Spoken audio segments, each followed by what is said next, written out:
Buktinya udah jelas. Ambil jebak tau nggak? Wah ini kenapa nih bisa sampai kasar begini nih JPU-nya nih kira-kira guys?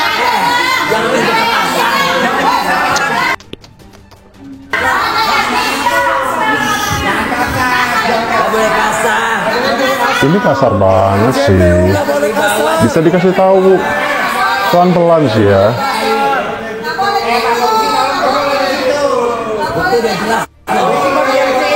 Jadi ini perkara cuma disuruh pakai rompi sebelum Nikita keluar ruangan gitu ya. Tapi ini posisinya emang Nikita belum keluar ruangan, tapi emang dipaksa untuk segera pakai rompi nih. Coba. Sudah jelas buktinya. Nah, saksinya banyak nih.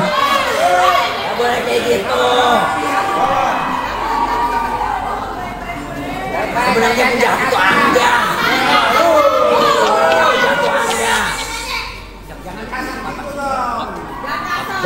Jangan jahat kayak gitu dong. Kan bisa pakai baik-baik. Dan buktinya udah ada.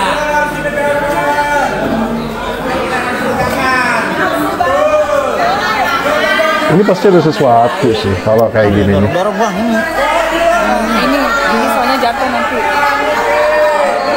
Lebih kayak kepada dendam pribadi kalau misal kayak gini ya. Jadi adalah JPU yang kemarin juga dibilang menye-menye waktu Nikita itu memberikan sebuah keterangan nih. Kan ada macam apa kayak gini?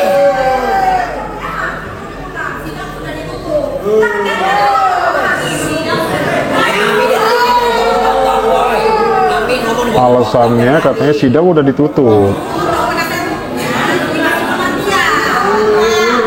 Ami yang tadi ngomong dipotong-potong. Kasih Ami kesempatan, woi. Buka buktinya. Buka buktinya. Buka buktinya. Aduh, mana buktinya udah diserahin lagi. Bukti apa kira-kira? Nanti kalian bakal tahu bahwa kita di awal persidangan itu memberikan sebuah bukti atau sebuah flash disk yang isinya katanya juga sebuah percakapan yang katanya itu adalah sebuah tindakan diduga yang dilakukan oleh JPU yang akhirnya kita itu dikriminalisasi seperti sekarang ini. Dugaan ya, tolong di garis bawah itu. Coba kalau caranya baik-baik pasti nih kita nurut sih, karena oke, dia emang terdakwa ya, seorang tahanan, namun ya jangan diginiin juga gitu maksudnya. Ini captionnya, tolong KPK periksa hakim dan JPU Nikita Mirzani dikriminalisasi katanya gitu. Alibi lu, alibi.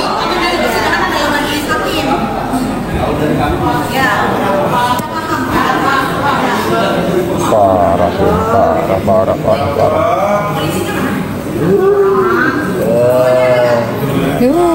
Sering banget. Waninya kan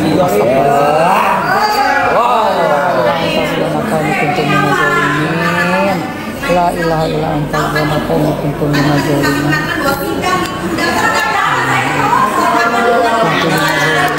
Woi, dari tadi ngomong Ami dia potong-potong, woi.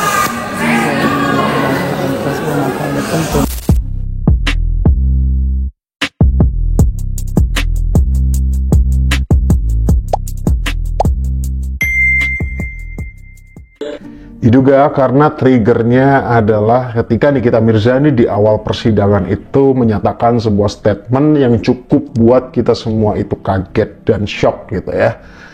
Nikita memberikan sebuah flash disk, itu ada sebuah bukti di mana katanya ada sebuah kecurangan dari JPU gitu ya kepada Nikita Mirzani yang diduga bekerja sama, dugaannya ya, bekerja sama bersama dengan DRG atau Dr. Reza Gladys, seperti ini videonya. Majelis Hakim yang mulia, pada kesempatan ini saya sampaikan bahwa saya sangat terkejut setelah mendengar rekaman suara percakapan dan melihat screenshot percakapan yang patut diduga dari keluarga Reza Gladys dan Dr. Mufid atau keluarganya yang patut diduga telah mengatur jaksa, penuntut umum dan majelis hakim yang mulia, dan juga patut diduga telah mengkondisikan jaksa penuntut umum dan majelis hakim dan melihat screenshot percakapan yang patut diduga dari keluarga Reza Gladys, yang mana Reza Gladys atau keluarganya sangat patut diduga telah mengatur jaksa penuntut umum dan majelis hakim yang mulia, dan juga patut diduga telah menuntut umum dan majelis hakim yang mulia, serta patut diduga telah menjaga JPU maupun majelis hakim yang mulia. Semua itu hanya untuk mengkriminalisasi saya. Saya benar-benar takjub, yang mana dengan kejamnya saya dikriminalisasi dan semua sudah diatur secara masif dan terkoordinir yang patut diduga dilakukan oleh Reza Gladys atau keluarganya. Hal ini sebagaimana terbukti dengan adanya rekaman flash disk yang akan saya serahkan kepada majelis hakim yang mulia. Saya mohon setelah majelis hakim yang mulia mendengar isi dari flash disk ini untuk segera membebaskan saya dari rumah tahanan Pondok Batu.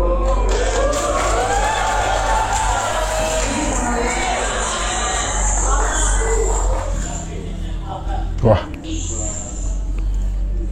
kalau beneran emang ada dan terbukti, wah ini gila sih ini. Ini gong banget sih guys. Oke, jadi hari ini ada 3 saksi ya gitu yang dihadirkan. Ada Dr. Oki sebagai saksi pertama, bahwa adalah sebuah saksi fakta. Kemudian ada Sela Sokia, ya nanti aku akan bahas di next konten, di mana ketika Sela Sokia menjadi saksi, yang lebih banyak dibahas adalah soal kasus Nikita Mirzani bersama dengan Sela Sokia sendiri, di mana ada pembahasan tentang produk yang polosan, kemudian soal penistaan agama gitu ya, di mana dia memberangkatkan seorang war gitu ya ke tanah suci, seperti itu, hal-hal seperti itu yang dimana nanti kegiatan kesaksian dari Sela Sokia sendiri itu banyak yang blunder gitu, bahwa katanya dia merasa dirugikan dan ikut melaporkan atas tindakan pemerasan yang dilakukan oleh Nikita Mirzani, dugaan seperti itu kepada DRG, namun SS sendiri turut melaporkan dan menambahi itu kenapa dirinya dihadirkan sebagai saksi pada hari ini. Kemudian ketika ditanya apa kerugian yang dirasakan oleh SS sendiri, tapi SS sendiri menyatakan bahwa dia ikhlas memberikan uang tersebut gitu tanpa diminta oleh NM. Nah itu kan bingung ya gitu, korelasinya juga di mana atas kasus ini gitu. Kalau memang itu suatu tindakan yang diduga adalah sebuah kerugian yang dialami oleh SS, harusnya itu beda dakwaan dan beda kasus lah ya gitu ya, mungkin disidangkan di beda kasus gitu, tapi ternyata disidangkan juga di dakwaan dari Nikita Mirzani atas kasus yang diduga pemerasan. Tapi ternyata kemarin juga kalian tahu sendiri ya, tindak pemerasan itu nggak ada yang dibahas dari awal. Bahkan DRG sendiri mengakui bahwa itu adalah kasus personal atau masalah pribadi gitu loh. Itu cukup membingungkan kasus ini. Itu bener-bener kayak kita harus mikir keras gitu atas kasus ini. Ini sebenarnya gimana gitu, apalagi dengan tindakan yang dilakukan oleh JPU tadi gitu ya. Coba awalnya gimana sih? Aku masih penasaran gimana awal dari Nikita Mirzani itu dipaksa untuk pakai rompi tadi ya. Bukan persidangan yang mulia. Saya tidak mau balik putar yang mulia. Saya minta putar yang mulia. Yang mulia yang terhormat, saya minta rekamannya diputar.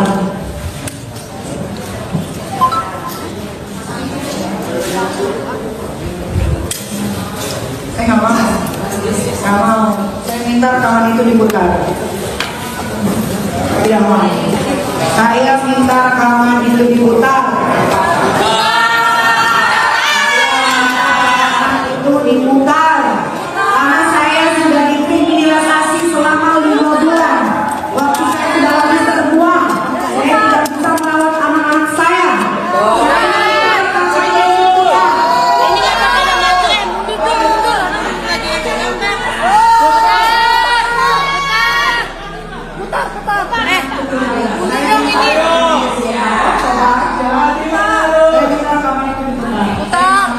Saya nggak mau pulang atau pergi ke rumah tahanan. Sudah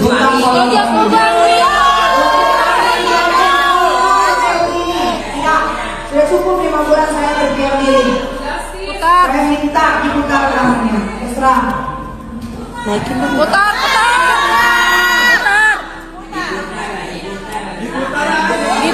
aja. Jangan berisik, woy. Ngomong mulu dah.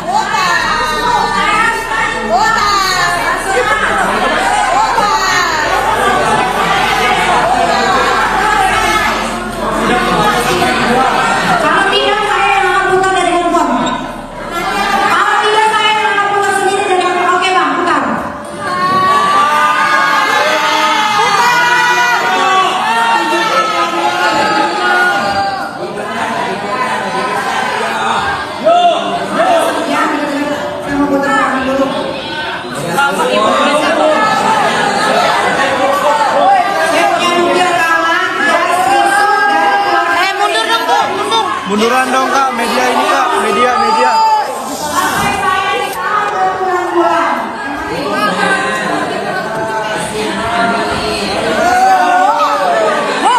Ibu jangan provokator. Jangan provokator. Berisik ya.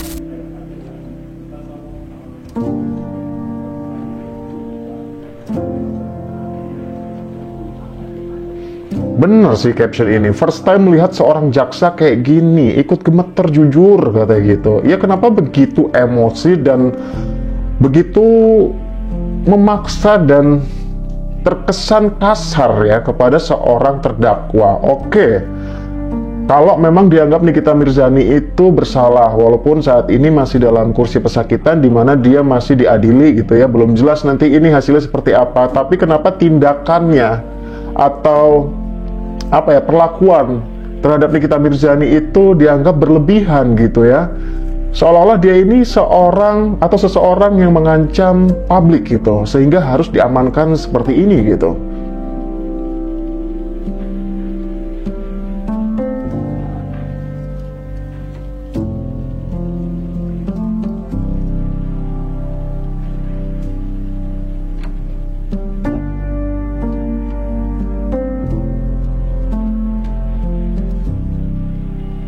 Gak sih, gak tega, beneran gak tega liatnya sih. Emang harus seperti itu ya perlakuannya. Masih banyak lagi sih ya, dimana ketegangan selama sidang tadi itu berlangsung ya, itu banyak sekali, dimana ada emosinya Bang Fahmi ketika menyampaikan soal kasus penistaan agama yang diduga menyangkut travel milik SS atau Solosokia itu juga, di mana Bang Fahmi secara pribadi juga emosional, di mana itu menyangkut soal agama juga gitu. Dan kita lanjutlah ya di konten selanjutnya. Sampai jumpa di video selanjutnya.